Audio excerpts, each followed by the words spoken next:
You didn't really dip your toe into the water here with your first move, coming in hot. Was this something that when you took the job you wanted to do, you wanted to make a big splash right away, or did it just come together and fit your needs in this time period? Yeah, I don't think I went into it thinking a splash would necessarily be what I was looking to do, but I think people that know me know that I didn't leave my previous post to be bashful or shy in this job, and I still believe that this team has talent to win now, and if we could be aggressive in our pursuits, that we might be able to pull off something significant early in the offseason that could put us in a position to do other things as we go forward. What was it about this deal in particular that made sense for you guys as a team, and how quickly did you target it, and did it come together? So I think we have identified, and we've been public about our commentary about wanting to improve our offense. We got to score runs for our starting pitchers, and we got to have guys that can help seal the game when our starting pitchers do their job. And so those two things were identified early, and we feel like we were able to take a big step forward in addressing both of those in one deal. And as far as the genesis of it, I think it came together.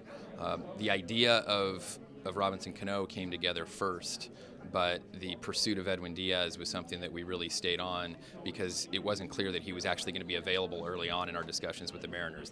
There was talk that they may keep him and have him be a part of their future, and as we stayed on it, ultimately we were able to have a meeting in the minds of where we could construct a deal where we could get both players, and once we had that understanding, then we went full steam ahead to try to match up the players to make it work. You know, it's interesting you say that Robinson Cano came first in the deal because back in the studio, I know you can't hear them, but Gary Apple and Andy Martino are debating, is this the Robinson Cano trade or is this the Edwin Diaz trade?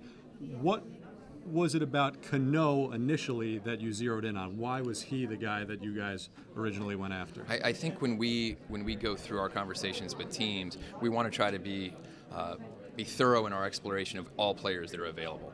It became clear earlier in the offseason, as other teams have seen too, that Seattle was going to be open and willing to move some of the players on their roster that had longer-term contracts. So I think that was the first conversation starter, but for us, Edwin Diaz had to be part of the conversation. If he wasn't, then we would have had to think about our resources and figure out if there was a way to be more efficient in other transactions. But ultimately, the combination of the two happened pretty quickly. We were just told no a few times out of the gate that Diaz was not going to be available, and we just stayed on it, and we didn't quit on trying to figure out a creative way to bring the deal together. I know I asked you this during the press conference about some of the criticism that you guys have taken for including a Jarred Kelenic specifically. Have you been surprised by the level of criticism that has come your way? No, and I'm not afraid of it. I think that I am willing to be successful, and I'm willing to fail, but I'm willing to fail at the risk of trying to be successful, if that makes sense. And so I've got pretty thick skin, and more than anything, I want people to understand that this deal was not a short-term deal.